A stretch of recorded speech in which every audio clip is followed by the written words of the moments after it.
Hi, I'm John Barnes from Fertilizer New Zealand. Let me take you on a journey that some of us haven't really taken too much notice of. We know about the universe and the stars and the moon and what's happening up in the skies. We know what's happening in the seas. But do we really understand what is actually happening in the soil, the world beneath our feet?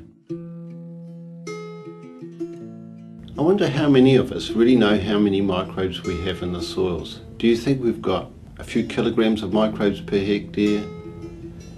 Maybe a half a ton of microbes per hectare. How many species do we have? And how many subspecies of microbes would we have? Well, let me tell you that there are 10 tonne of microbes in good soils per hectare at any one stage. It's the bugs that live in the ground that we realise give us the health of our soil and therefore the health of our plants and therefore the health of our animals on top of it. A few years ago, maybe 50 years ago, New Zealand was one of the world leaders in finding Rizobia. Rizobia helps clover grow. It fixes nitrogen in the soil. It does a whole lot of things. We're quite familiar with Rizobia because it's what we coat clover seed with. So let's have a bit of an in-depth look at Rizobia. It inoculates by infecting the root system. Then the little hair roots curl around and form a node. Those nodes then have lots of nitrogen, which then give nitrogen to the plants, especially to the clover plants. That's how New Zealand farmers started. That's how we got nitrogen into our soils. We need to have more nitrogen fixing by these plants. So the fertiliser and the balance of the minerals and elements that go in the fertiliser is very important.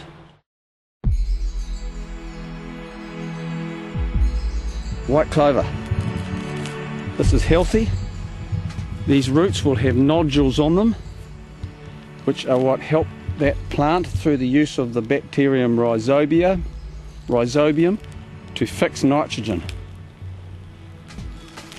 That is why legumes, which have these nodules on their roots, can take nitrogen, unlike other plants, straight from the soil.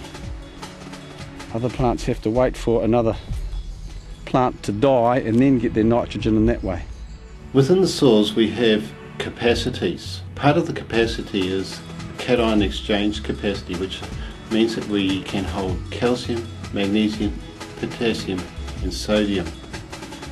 If the soil's capacity is small, we can only hold those elements in very small amounts. So there's no use of putting on a whole lot of fertilizer if the soils can only hold a little bit. It's like putting 3 litres of water into a 2 litre container.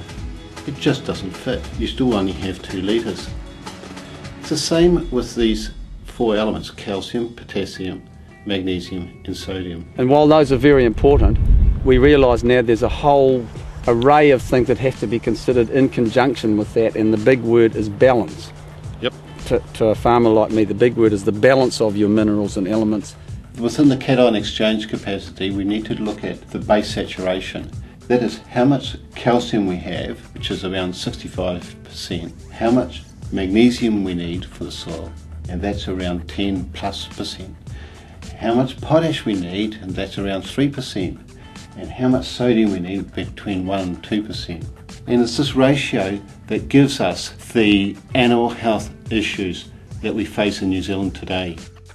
If we have too much potash, not enough calcium, we have milk fever. We have too much potassium, not enough magnesium, we've got staggers, grass staggers. If we have too much potash and not enough sodium, we have bloat. And so it's very easy to fix our soils and very easy to fix animal health problems by getting this process right. In this way, we believe with a much more diverse bug system in the ground, a balance of the elements in the ground, and as I said before, based on scientific analysis of soil samples and plant samples, we've got healthier plants coming up, and it definitely translates to healthier animals. There's no two ways about that. So you don't have grass staggers? We don't have grass staggers. We don't have bloat. We have very few foot abscesses, and we lose very few animals.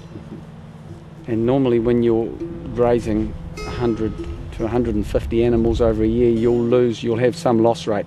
We're getting, well, in the past year we've had nil losses. Very good. At Fertilizer New Zealand, we deal with the best phosphates and the best sulphurs in the world. We have some phosphate which is called Shashura. It's the finest phosphate in the world. 13% phosphate, 2% sulphur, 35% calcium. Wonderful stuff. This will make your grass really grow really fast. It works at the same speed as superphosphate. Sulphur, 100% sulphur. Really good stuff. We can mix and match. We don't have to just use super. We can use RPR or sulphur or a blend of both. The pH of the soil is very, very important. It's based on calcium, so the more calcium we have in the soil, the sweeter the soil will be, and so it will be alkaline. In New Zealand we need to have a pH around about 6 to 6.5. Others would say that maybe down to 5.8 would be okay. I would prefer around 6. If we have a look at the chart, we'll see that most of the nutrients, the potash, the phosphate, the sulphur, and some of the trace elements are most available at around 6 to 6.5. If they're too low, aluminium becomes available, locks up the phosphate, phosphate's not available. That's why pH is so important. So when we're putting a fertilizer plan together, we have to make sure that we have the pH, the calcium of the soil up there. Calcium is the king of nutrients. With this type of regime, we believe we're getting a plant that is got much more goodness in it, guts if you like, and it also has a much greater diversity of content. Contrast that with a situation where we could have used much nitrogen, less minerals, and we would have much more dry matter. It would look lush and green and beautiful, but the animals would not be dry and clean as these are now. In other words, you can get into systems where you add a lot of nitrogen, you add a minimal number of elements such as NPKs, and you get the dry matter, but you've diluted the goodness of it and you've diluted the balance. So it looks good, but if you're an animal, you'd prefer the stuff with a whole lot more diversity in it. I think it's a great trend that we tend more and more as farmers, not just scientists, as farmers, to concentrate on what's happening at the ground surface and below it as much as we do what's above, because what's above relies on what's underneath. If you're looking for a fertilizer to use, give us a call today. Use our 0800 number.